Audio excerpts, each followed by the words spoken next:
गजा की सूरत हाल तशवीशनाक होती जा रही है।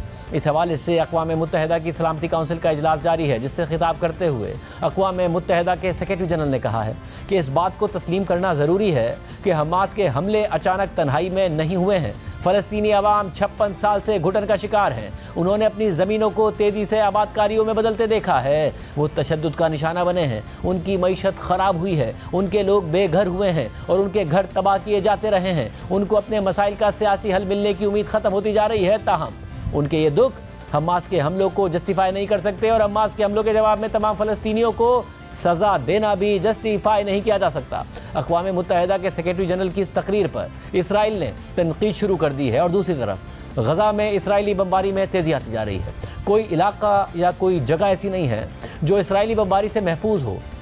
18 दिन गुजरने के बावजूद जंगबंदी के कोई आसार नज़र नहीं आ रहे हैं। फ़िज़ाई बमबारी के साथ साथ इसराइल गज़ा पर ज़मीनी ऑपरेशन के लिए गज़ा की सरहद पर लाखों फ़ौजियों के साथ तैयार खड़ा है। ये खबरें भी आ रही हैं कि अमेरिका इसराइल पर दबाव डाल रहा है कि वो ग्राउंड ऑपरेशन में कुछ ताख़ीर करे ताकि हमास की क़ैद में मौजूद यरग़मालियों के हवाले से मुज़ाकरात के लिए वक्त मिल सके। इसके साथ साथ खुद इसराइल को भी खदशात हैं कि ज़मीनी कार्रवाई के नतीजे में खुद उसे भी भारी नुकसान उठाना पड़ सकता है और इसराइली फोर्सेस के लिए गज़ा से बाहर निकलना बहुत मुश्किल हो सकता है। अब एक तरफ गज़ा में ज़मीनी ऑपरेशन के लिए इसराइल तैयारी कर रहा है, लेकिन बज़ाहिर अमेरिका उसे ग्रीन सिग्नल नहीं दे रहा है, जिसकी एक और वजह यह भी बताई जा रही है कि अमेरिका हमास की क़ैद में मौजूद यरग़मालियों के हवाले से मुज़ाकरात के लिए वक्त चाहता है। अमेरिका इस मामले पर कतर और दीगर अरब ममालिक से बात कर रहा है, जिसमें उसे कुछ हद तक कामयाबी भी मिली है। हालिया दिनों में हमास ने 4 यरग़मालियों को रिहा कर दिया है, जिनमें से 2 अमरीकी और 2 इसराइली शहरी शामिल हैं। कल हमास ने 2 मुअम्मर इसराइली ख़वातीन को रिहा कर दिया था, जिनमें से 85 साला खातून ने इसराइल पहुंचकर मीडिया से बात की और दौरान हिरासत हमास के रवैये की तफसीलात बताई। खातून का कहना था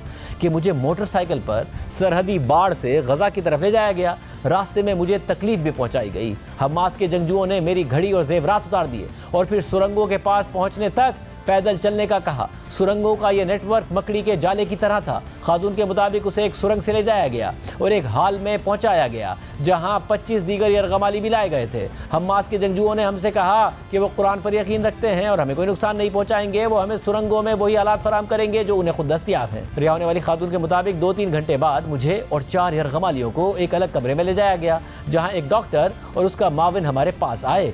डॉक्टर हर 2 दिन बाद मुआयना करने आता था, जबकि दूसरा बंदा दवाइयों का बंदोबस्त करता था। खातून ने एक ज़ख्मी यरग़माली के इलाज का हवाला देते हुए कहा कि उनका हमारे साथ बर्ताव अच्छा था। खातून ने मजीद कहा कि अगवाकार खुद टॉयलेट साफ़ करते थे, वो ये काम हमसे नहीं कराते थे। उन्हें बीमारियां फैलने का खौफ होता था। हम उनकी सियासी बातों का जवाब नहीं देते थे। वो खुद हर तरह की बातें करते थे। उनका हमारे साथ रवैया दोस्ताना था।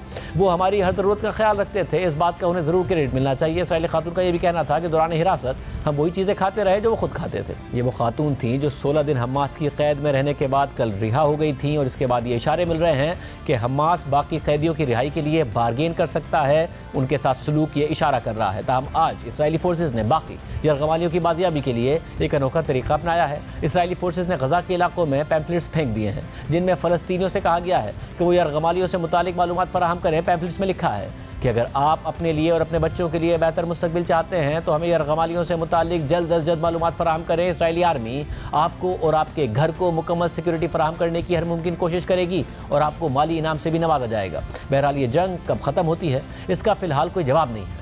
ख़ास तौर पर इसराइल जंगबंदी से मुताल्लिक कोई बात सुनने को तैयार नहीं है, बल्कि उसकी जारियत में मज़ीद शिद्दत आती जा रही है। सिर्फ 24 घंटों में 704 फ़लस्तीनी इसराइली बमबारी से शहीद हो गए हैं।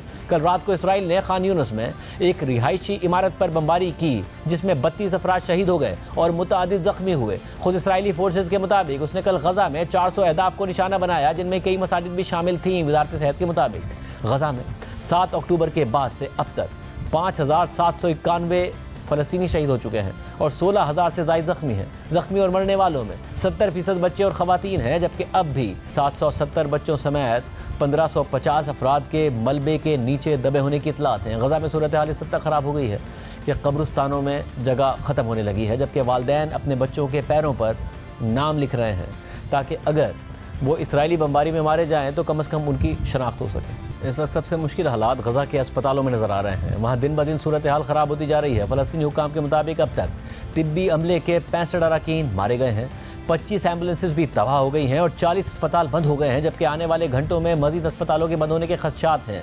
फ़लस्तीनी रेड क्रॉस के मुताबिक तिब्बी अमला 18 दिन से मुसलसल काम करने की वजह से बहुत ज़्यादा जिस्मानी और जहनी दबाव का शिकार है, वो सदमे में है, उनकी अपनी जिंदगियां खतरे में हैं।